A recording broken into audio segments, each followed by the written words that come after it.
Olá, caros estudantes. Como nós combinamos depois da aula ao vivo, eu fiquei de gravar o vídeo da aula teórica e depois as duas partes de aula prática, para que vocês possam acompanhar o curso, tá bem? Então, em meu nome, em nome da Camila, nós agradecemos a presença de vocês hoje. Foi um movimento ímpar. Gostei muito da nossa conversa, sobretudo das aproximações em relação à arte que nós tivemos, tá bom? Bom, o nosso curso ele tem uma divisão, como nós vimos, né? E para quem não pôde estar presente, é bom que possa retomar. É, a apresentação da pintura em tecido, apresentação pessoal, falar um pouquinho sobre o que é a arte moderna, falamos um pouquinho sobre cubismo, que veremos já já em seguida. E aí, seguimos então com a prática assíncrona que vocês devem fazer durante a semana.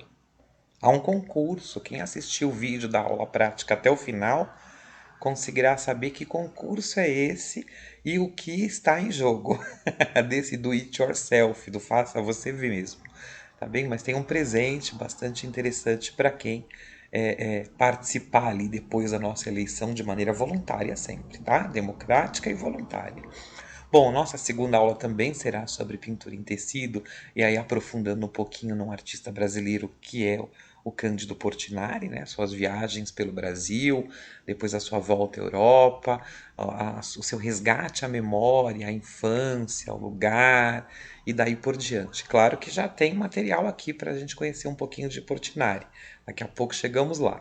Depois a modelagem em biscuit, para trabalhar com o 3D, né, com a escultura, na aula 13 e 4. Bom, para além disso, nós conversamos então sobre o cubismo, que eu mostrarei hoje, depois sobre o fauvismo, que teríamos também além do Portinari na próxima aula, e com as esculturas a arte marajoara, né? Sobretudo para valorar a nossa questão dos póteres, né? Dos potes, da cerâmica, e para além disso da nossa própria cultura, né? Sempre é bom. Bom, nós tivemos um acolhimento da turma, todo mundo se apresentou, riquíssimas experiências, sou muito grato por tudo, né? Por conhecer pessoas tão interessantes, com muita bagagem, com muita história de vida e, sobretudo, ainda dispostas a contar outras boas histórias, né? A dispor de tempo para participar, para evoluir, para trabalhar com outras habilidades e, sobretudo, para estudar arte. Foi encantador, né? Mais uma vez, gratidão. E aí nós temos uma proposta de construção artística, né? Com o cubismo, o fauvismo, o futurismo também, que eu vou mostrar para vocês. Mas essa proposta é uma pintura de um pano de prato, uma pintura em tecido. E aí nós temos ali a Camila, né, que é a nossa monitora, que estará à disposição. Inclusive, ela estava respondendo há pouco no grupo algumas dúvidas que vocês colocaram, coisas importantes, tá? Aqui a gente já tem a nossa primeira aproximação. Então, clicando nesse link aqui, a gente vai entrar ali no Museu da Casa Portinari, né? Eu vou aceitar aqui, ó, aceitar. E aí eu vou pedir que vocês façam essa viagem, tá? Que vocês naveguem pelo site, pelo museu e trabalhem, né, com essas possibilidades, né, do educativo. O que é um educativo de museu? É quando a gente consegue então ter apoio de profissionais da arte que conseguem mostrar para a gente um pouquinho da visita guiada, né? Ali a gente consegue entender um pouco mais o que está disposto ali, para além das mensagens, para além da beleza das obras e daí por diante, tá bem? Bom, a gente tem aqui o que é um museu, né? O que é Brodowski, é a cidade do interior de São Paulo, onde o Portinari nasceu, né? Onde ele viveu a infância antes de ir para a Escola de Belas Artes. E aí você tem todo esse material para explorar e fiquem à vontade, por favor, para navegar, fazer a visita virtual, né, olhar o material todo de maneira que haja deleite. O que é deleitar? É olhar sem tempo para acabar, né, de maneira livre, como a gente entende que é frutífero para a gente naquele momento, tá bem? Bom, aqui também a gente tem a gente vai apresentar o material para vocês. Eu já coloquei ali, aqui no Google Drive, o acesso ao material sobre cubismo. Vou compartilhar direto também, tá? Então, Gente, o cubismo como movimento, né, um dos primeiros movimentos da arte moderna, é claro que já havia muito tempo em que a academia e os artistas tinham diálogos às vezes acirrados, né, sobretudo como a forma de representação da arte. A academia tinha uma técnica que era rigorosa e que, sobretudo, trabalhava ali com a representação do mundo, né? Dito real, fidedignamente, né? Com a perfeição. É lindo. A arte não. É importante dizer que a arte é um conhecimento, ela não é uma ciência. É um conhecimento da cultura humana, né? Então, desde a pré-história, depois com a arte antiga, Renascimento, o movimento modernista, a arte contemporânea, tudo é magnífico, né? A história das culturas, a arte oriental, que é pouco tratada, tudo é muito rico. A cada viagem, a cada aproximação, a cada viagem online que nós fizermos, sempre há algo para fascinar, né? Para nos surpreender. Então a arte moderna estava ali dizendo: olha, eu represento desta forma. Né? E a linguagem geométrica, como é colocada no cubismo, ela é uma forma humana. A natureza tem formas orgânicas. Claro, você pode encontrar um retângulo numa rocha, um triângulo na natureza, mas a forma de construir, né, ideias e construir cenários e construir cenas e mensagens usando, né, o triângulo, o círculo, o quadrado, o retângulo, vem desses artistas, né? Então aqui a gente tem o Coelho, o Miguel Coelho, em 2018. Isso para mostrar que a arte, ela não, quando um movimento começa, o outro não acaba. Né? Então a pintura clássica está aí até hoje, é lindíssima de ver, a fotografia, o cinema, a escultura, o impressionismo, o pós-impressionismo, o expressionismo. Né? Então a gente tem a arte nouveau, todas essas correntes artísticas trazem mais riqueza para a cultura, elas não diminuem, muito pelo contrário, ela torna o assunto mais fascinante. Então o cubismo, né, essa representação, revolucionou a forma como o período histórico, né, trabalhava com esse geometrismo entre cubos e cilindros. E claro que também houve crítica. Sempre há, né? De gente dizendo que isso não era arte, que era uma criança fazia, né? E, enfim, né? É uma outra forma de composição, mas não é bem assim, não é bem assim. Né? Existe, lógico, essa arte figurativa, esse movimento, né? De elementos geométricos e que trabalhava com a perspectiva direto, né? Plana na tela, quer dizer, o fundo não era necessário de ser tratado na perspectiva, você pintava tudo no mesmo plano.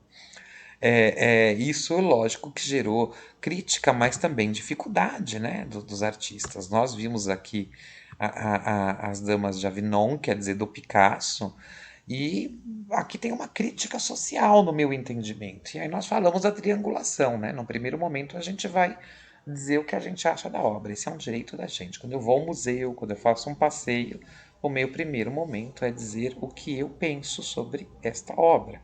Mas aqui há uma mensagem social também, né? Ou pode haver, porque essas damas eram marginalizadas pela sociedade, mas aqui não. Aqui elas são figura central da obra.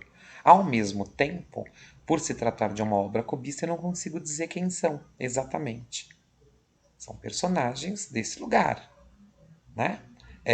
Muda um pouco o contexto, né? Fica mais interessante, talvez. Aqui, como nós vimos também o autorretrato, que é um ensaio, né? Uma peça considerada pré-cubista, né? Já tem as formas geométricas, mas era impensável há tempos atrás, né? Desta época, tempos em 1800, 1700, alguém pintar um autorretrato desta forma, né? Considerando quase um desenho infantilizado, mas não, é riquíssimo. Por quê? O advento da fotografia foi mudando a forma também como os artistas sobreviviam e outra, abriu caminho para novas proposições. Né? Então, o cubismo é um desses caminhos. Aqui a gente tem uma obra analítica, né? A gente vai explicar já o que é analítico e o que é sintético no cubismo, mas o analítico, então, Ele trabalha com essa cor quase, né, uma tonalidade degradê, mas aqui a gente está vendo a predominância do preto, do cinza, do branco, e é a disposição da guerra. Guernica é a guerra, né? Fala sobre a guerra na Espanha. E aí você vê essa aflição, esse sentimento do artista jogado na tela, né? Com armas quebradas, pessoas sofrendo, seres quase mitológicos. E esse é um painel imenso, lembrando que é um painel gigante, não é uma tela pequena, ela tem proporções de ocupar uma parede de pavilhão inteira, né? É bastante grande.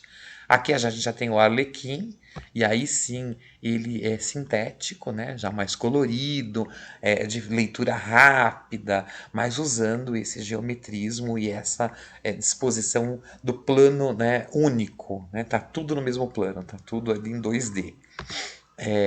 Aqui a gente tem o Braque então de maneira muito simplista, né, mas genial, simples e genial.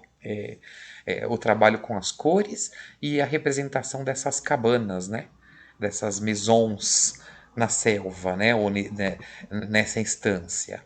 Aqui novamente o Braque com a Mulher com Bandolim de 1910 é uma obra analítica que você tem que olhar bastante para enxergar o rosto da mulher, e aí você vê o braço direito e você vê a mão esquerda e você começa a enxergar os elementos de composição do artista, né?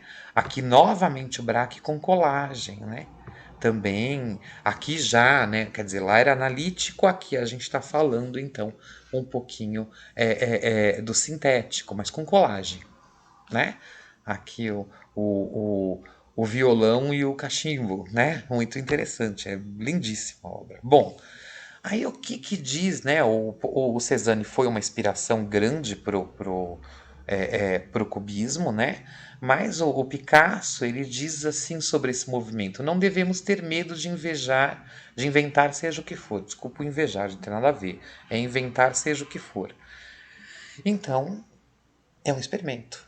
E é um experimento bem sucedido, né? Quer dizer, a arte está ali, o artista está em processo de criação. E é sempre assim. Tudo que existe em nós também existe na natureza, porque nós somos parte da natureza. Então o cubismo é sim, né? Uma obra que traz a natureza, que traz a representação, mas ele traz o humano como ser natural e como um ser que tem cultura. E aí ele tem o desapego à realidade, a utilização de formas geométricas, a promoção da fragmentação, né, tudo no mesmo plano, o rompimento com a perspectiva e o caráter experimental. Então, o cubismo analítico é aquele que é feito para a gente analisar, né? A gente tem bastante disso, aqui vocês podem ver um pouco do analítico com o Picasso, ó, se a gente clicar aqui no link, e a gente vai ver a tela da mesma cor, ou com cores muito próximas, né? Quase formando ali algo degradê, né? Mas que a gente vai ter que analisar, a gente vai ter que ir para além, né? No entendimento da obra. E depois a gente tem, é claro, o sintético, que é mais colorido, e daí por diante. Quer ver? Vamos ver aqui alguns artistas, olha. Esse é o sintético, tá bem? Do gris, a gente consegue enxergar o violão, a mesa, o tecido, o jornal, mas na verdade ele está usando formas geométricas para contar essa história para gente. E aí no Brasil a gente tem a genialidade da Tarsila do Amaral, né, aqui representando, como a gente viu na aula, o Vale do Anhangabaú, São Paulo, né? São Paulo de 1924, fantástica obra. Aí depois a gente tem aqui um pouquinho de Cavalcante, né? Com o grande carnaval, né? Um baile de carnaval. O Pierrot, né? Em forma de escultura.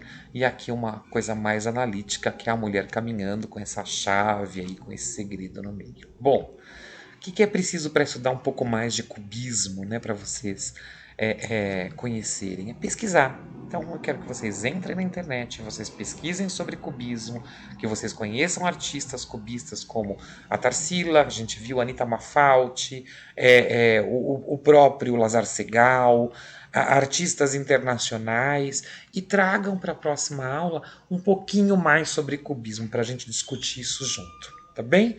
Bom, obrigado. Não esqueçam de assistir às aulas práticas. E mais uma vez, gratidão pela aula de hoje. Até mais. Tchau, tchau.